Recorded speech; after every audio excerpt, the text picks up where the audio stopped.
Welcome to Assignment 5.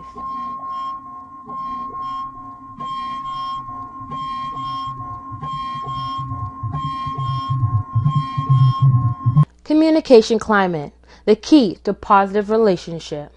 This can be defined as the emotional tone of the relationships between two or more individuals. Keeping the communication positive. It's often hard or difficult to overstate the importance of a positive communication climate.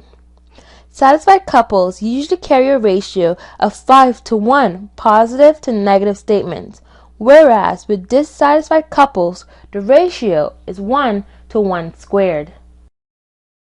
Do you find that your relationships are just like the weather? Well, like the weather, communication climates can change over time. At one point, it may be overcast, whereas the other, it may be bright and sunny. We as humans can change the communication climate in our relationships. Okay, so now we move on to confirming and disconfirming the communication. It's a matter of knowing what makes communication climate positive or negative. Confirming communication, a term used by social scientists. They describe it as a message that can be expressed carrying the respect for another person. Whereas disconfirming communication is a message that can express a lack of caring or respect for the other person. Types of confirming messages: recognition, acknowledgement, and endorsement. While disconfirming messages include verbal abuse, complaining, interrupting, and irrelevant responses. How does communication climate develop? The initial meeting of two people allows a relational climate that begins to develop. When the messages are confirming, the climate is likely to be positive. If disconfirming, the relationship is likely to be hostile, cold, or defensive. Verbal messages will certainly add to the tone of a relationship, while most climate-changing messages are expressed through nonverbal communication.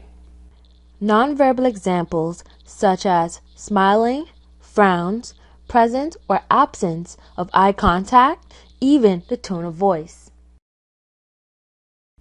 Self-perpetuating spiral.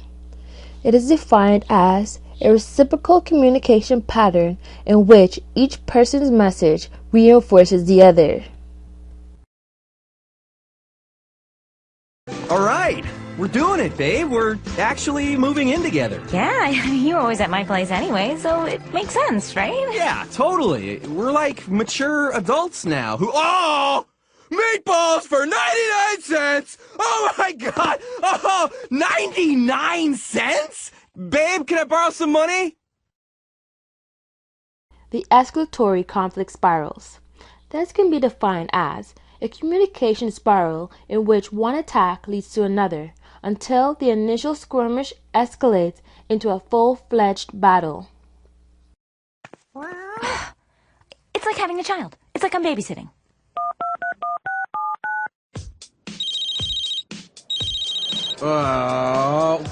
Guess who? God, it's like Petra tries to schedule my every move.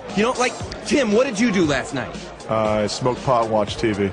Oh, see? That sounds awesome! But it's not like that for me, She even gave me a hard time about hanging out with you today. Like hanging out with my friends is a bad thing. And yet, finally, the escalatory conflict spirals. They are defined as a communication spiral in which parties slowly lessen their dependence on one another, withdraw, and become less interested in their relationship.